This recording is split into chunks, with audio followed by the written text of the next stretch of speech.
Hi guys, welcome back. So today's video is about our ancestors or relatives who lived in Nauvoo during the time frame that the saints were building, like the Nauvoo temple or building Nauvoo. So yeah, that's what we're going to learn about today, is how to find those ancestors who were part of the saints in Nauvoo and learn a little bit about them. So the first thing you have to do is come here to FamilySearch and log in, and then your home page should look something like this, where it has like recommended tasks, recent ancestors you viewed, and then on the left hand side there should be a box on the bottom that will show memories that people have added recently here onto FamilySearch, and then up here at the top will be recommended activities to do here on FamilySearch. And then you can just scroll through and go previous or next and see what these tasks are. So we have the Nauvoo one, which we'll come back to. Create free accounts here on Ancestry, MyHeritage, or Find My Past. And then the next one is discover ancestors from their photos and stories. So view their memories. But these activities like to change here, right here on the home page of FamilySearch, and that's okay. It gives us new activities to do and learn about each month or so whenever they change it. So right now they're showing your relatives who live in Nauvoo, and we can click View Relatives. And it should take us there to the Nauvoo page.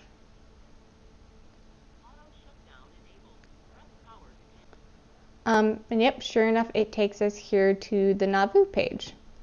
We're going to go back to the home page. So if this Nauvoo thing isn't here on the home page, but you want to go to the Nauvoo page, you'll type here in the web address after FamilySearch.org. You'll type /campaign/Nauvoo. And then it should take you, right here to the Nauvoo page. So, yeah. So I'm going to scroll down a little bit just so we have it all centered and pretty on the page. And this is the Nauvoo page here on FamilySearch. So it has this cute little picture of Nauvoo in the background with the Nauvoo temple.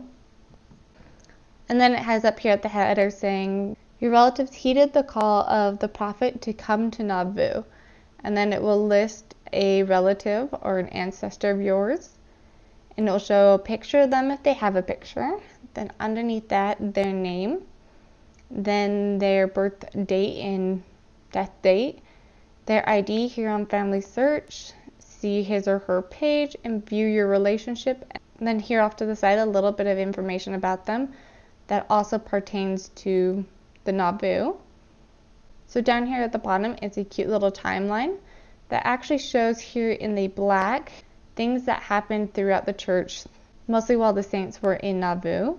And then underneath that is some dates, and then a little green line for this guy, John Smith Page Adam, showing when he was born and that his life extended on past when the saints were in Nauvoo.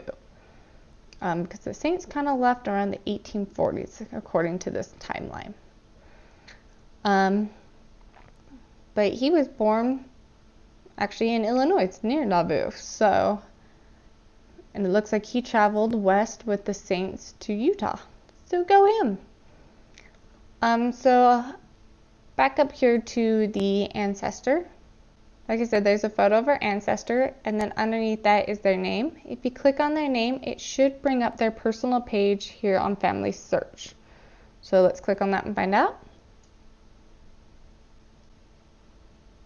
And sure enough, it has brought us here to John Adams' personal page here on FamilySearch. And it's actually kind of cool because they've recently just changed the personal pages here on FamilySearch. I should have a video that I will link in the description box below about the new personal pages here on FamilySearch. So if you want to learn more about your ancestry, you can scroll through here on their personal page or click on any of these little tabs to view more information such as sources or memories of that ancestor. So we're going to close that and go back to the Nauvoo page. Like I said before, underneath their name is their years that they were alive and their ID on FamilySearch. And then you can actually click here on this blue section that says see his page or her page. And once again, I believe it should take you up to their personal page here on FamilySearch. We'll click on that and find out.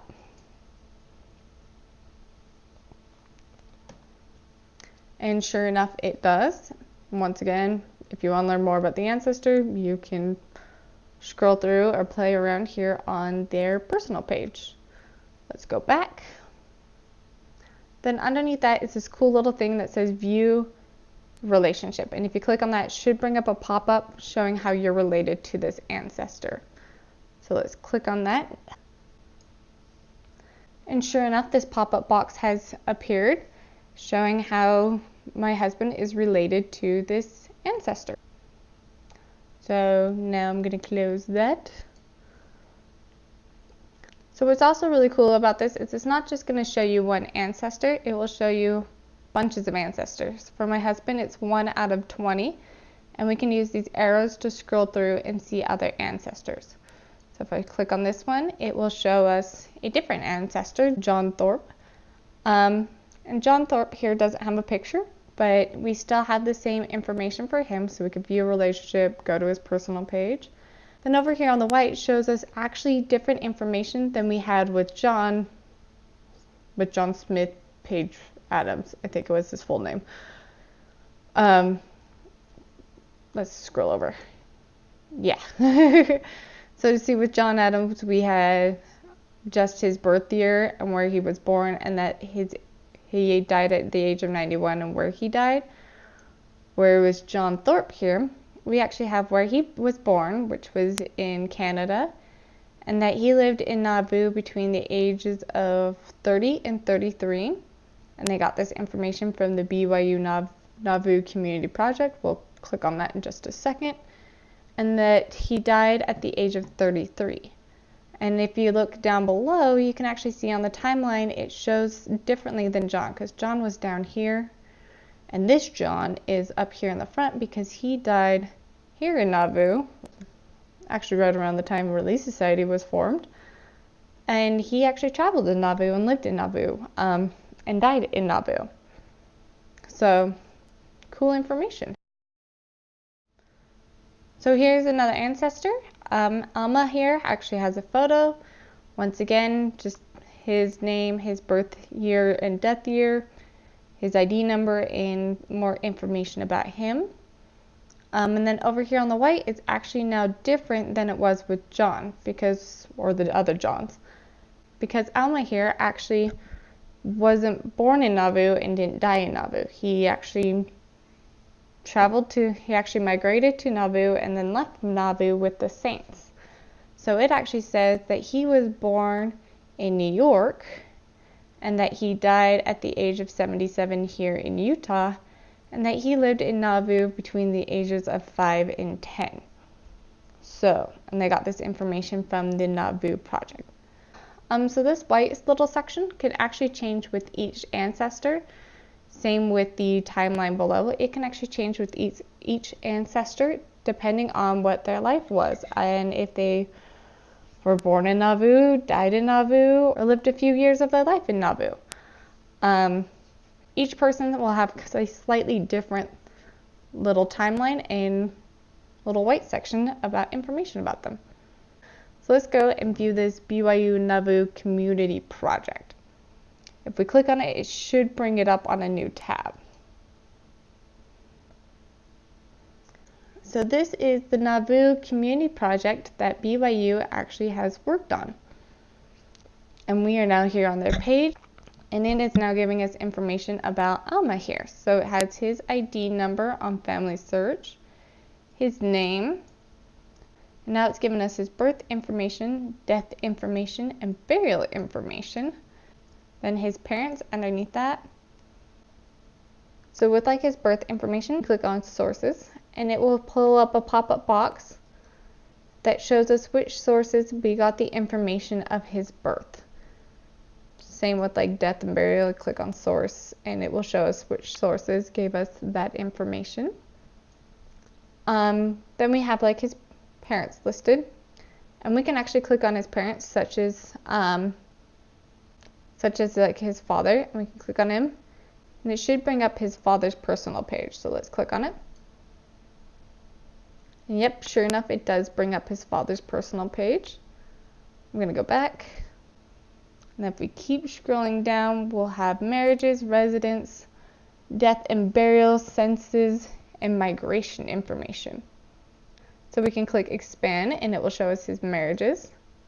Looks like he only married once, and then we can click expand again and it should show us more information about this marriage. So yep, he married Charlotte around November 1852 in Utah, and they had lots of children. And then if you want to collapse that information, you just click collapse and collapse again, and that information will be collapsed. Once again, if you want to look at census, you can just click expand and it will expand and show us which census he is in. And then if you want to view that census, such as let's say the 1850 census, we can go image and view it.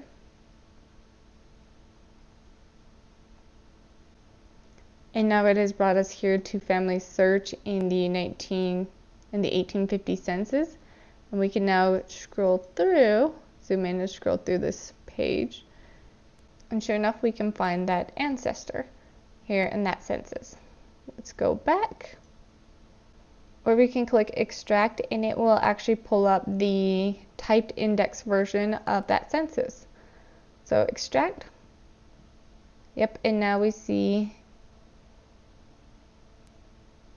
kind of the typed version. So it happened in Utah.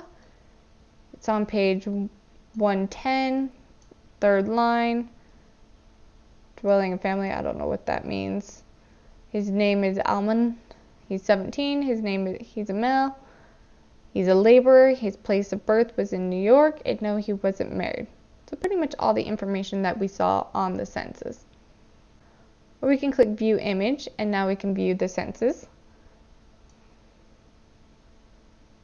Now it is once again brought us back to FamilySearch with the image of the 1850 census that Alma was in. So we can go back, or you can click on the link to Alma and it should just take us back to his personal page here on the Nauvoo Community Project. And sure enough, it does. So this is the BYU Nauvoo Community Project page and how that kind of works. So we'll close that. And now we will be back here to the FamilySearch Nauvoo page. And we're actually going to scroll down past the ancestors because there's actually more information here on the Nauvoo page on FamilySearch. So let's keep scrolling down. And the next section is actually key events in Nauvoo. So we have the saints arrive in Illinois and a little summary about the saints arriving in Illinois and then building their houses in their town and their community.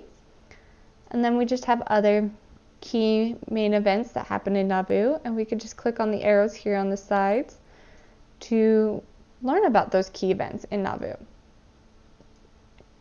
which if you notice are actually pretty much the same as what was here up in the timeline. So if you ever have a question about one of the information here on the timeline, you can actually scroll through and click through to find that key event. And then there's some events that are here in the key events that are not listed up in the timeline. So you can get some bonus information. And then if we keep scrolling after that, it will tell us about that FamilySearch partnership into making this page. So we have FamilySearch, which we visited the other pages here on FamilySearch. the BYU Family History Library, and the Church History Library, because they're kind of all connected. And that's pretty much everything here on the Nauvoo page on FamilySearch. So I hope you guys enjoyed this video and it was informative, and I hope you guys take the time to go learn about your ancestors that lived in Nauvoo. See if they could have contributed to some of the major events that happened in Nauvoo. So I hope you guys enjoyed being able to learn about your ancestors who lived in Nauvoo. If you guys have any questions, please comment below. I will try to get back to you as soon as I can.